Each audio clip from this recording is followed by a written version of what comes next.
Muito bem, pessoal. Olha só. Como vamos cumprir aquelas duas funções de forma a impactar e o seu cartão de visitas, sua parte inicial da redação ser realmente diferenciado? Eu botei aqui o item número 2, funções, 2, estratégias. E o primeiro grupo de estratégias são estratégias de contextualização, ou seja, cumprindo a primeira função da introdução. Como é que você vai indicar a relevância e a atualidade do tema de forma interessante e impactante para a banca? Algumas dicas. Primeiro, você pode fazer a contextualização utilizando base histórica. Como assim base histórica? Pessoal, muita gente me pergunta, Rafael, eu posso usar referências históricas na minha redação? A resposta é não só pode, como deve. É uma estratégia em várias possíveis, mas a base histórica é bem legal porque ela faz uma ponte, faz um paralelo entre o que acontecia no passado e o que acontece hoje. Lembra, não adianta só falar sobre o passado, tem que falar sobre o passado e trazer para os dias de hoje. Aí você cumpre, sim, a função de contextualização, tá? Outra coisa, não pode errar nas referências históricas. Eu sempre brinco, um aluno falando sobre o movimento Diretas Já, que aconteceu em 1984, para a redemocratização brasileira, ele queria fazer essa referência e ele colocou desde o movimento Diretas Já, ocorrido durante o governo de Getúlio Vargas. Diretas Já, como eu falei, foi em 1984. Getúlio Vargas se suicidou com um tiro no coração em 1954. O nosso querido aluno errou por 30 anos e, sem dúvida alguma, embora a referência ao Diretas Já fosse boa, nessa construção ele mandou mal. A base histórica dele foi frágil. O que seria uma base histórica realmente legal? Tem um material aí para você ver, para você acompanhar. Olha só o que diz aqui. No item 1, vai ter que pegar o material, tá, pessoal? 1.3.2, introdução por contextualização específica, e é o primeiro exemplo com o tema A Consciência Política do Brasileiro. Gente, a discussão era, o povo brasileiro é um povo politicamente consciente ou esse conhecimento político é raso, é superficial e, no final das contas, a sociedade serve mais como massa de manobra de grupos poderosos e não uma real consciência, uma escolha ideológica e prática relacionada à política? Essa era a discussão. Olha como é que o aluno contextualiza, diz ele. Durante mais de 2 décadas, desde o golpe militar de 64 até a eleição de Fernando Collor de Mello como presidente da República no fim dos anos 80, o brasileiro manteve-se distante das urnas. Não é difícil imaginar que, nesse contexto de afastamento eleitoral, a maior parte da população também tem acabado por distanciar-se da própria política. Hoje, olha aí o hoje, tem que falar do presente. Hoje, o que vemos é uma população descrente e desinteressada, que vota mais por receio das punições do que por dever cívico consciente e direito cidadão. Então, olha só como ele cumpre as duas funções. Primeiro, ele contextualizou? Sim. Como é que ele fez isso? Ele usou uma referência histórica. Falou desde o golpe militar de 64 até a eleição direta do Collor, se eu não me engano, em 1989, né, de 89 para 90, como presidente da República.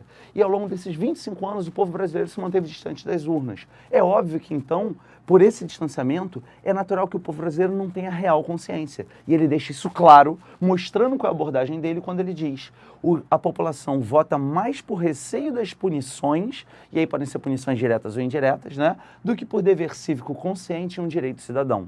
Essa é a opinião dele, não cabe aqui a gente discutir se concorda ou discorda, cabe perceber que ele cumpriu sim as duas funções. Legal, né?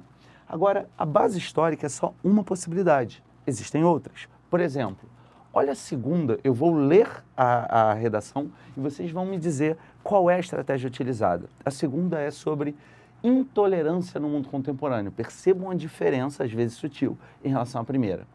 Diz assim, o tema é intolerância, tá? 11 de setembro de 2001. Nesse dia, o mundo parava completamente atônito em frente à tela da televisão. As torres gêmeas caíam e com elas simplesmente desmoronava a sensação de segurança que certos grupos e países possuíam. Contudo, uma nova grande realidade emergia juntamente com a ameaça terrorista. A questão da intolerância no mundo contemporâneo e as formas de se combater em todos os níveis esse mal. Muita gente, né, quando lê essa introdução, pensa, é também referência histórica. Poderia ser referência histórica, porque, afinal de contas, já tem mais, em relação ao momento que eu estou gravando esse vídeo, mais de 15 anos que aconteceu. Mas imagina que essa redação sobre intolerância foi escrita em 2002 ou 2003, só para você entender onde eu quero chegar. Não seria uma referência histórica, seria uma referência super atual e super concreta. Na verdade, é isso que pode ser uma estratégia de contextualização. Um caso concreto. Ou seja, algo que está bem em voga, todo mundo falando, todo mundo discutindo, que é muito evidente e que de alguma forma ilustra aquela realidade, a realidade proposta pelo tema. Então, por exemplo, hoje, se eu fosse falar sobre intolerância no mundo contemporâneo, talvez eu falasse sobre, em relação ao tempo que eu estou gravando esse vídeo, talvez eu falasse sobre atentados em Paris ou em Barcelona. Tem a ver com terrorismo também, é uma referência um pouco mais próxima. Poderia falar do ataque ao jornal Charlie Hebdo em Paris também, né? Que de alguma forma faz referência a algo grave, chocante, que aconteceu há bem menos tempo do que o 11 de setembro. Se eu tivesse que falar sobre, vou pegar um tema do Enem, que foi de alguns anos atrás, de violência contra a mulher.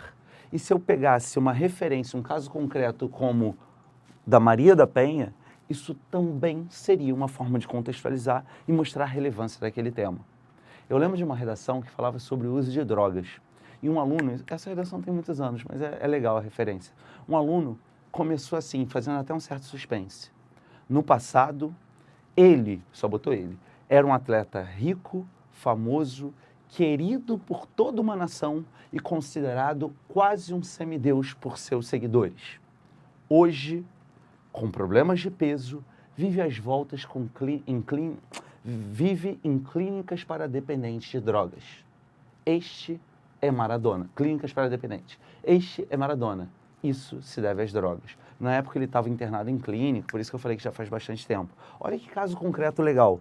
Ele cita Maradona, o herói da nação argentina, como uma referência ao uso de drogas, mostrando que as drogas, elas atingem todas as classes sociais e você pode ser um semideus para os seus seguidores e mesmo assim as drogas podem te atingir. Algo bem humano, algo bem cotidiano, digamos assim. Legal essa estratégia, né? Então, base histórica, caso concreto, mas não terminou aí. Temos outras possibilidades e a gente vai ver já já na próxima introdução.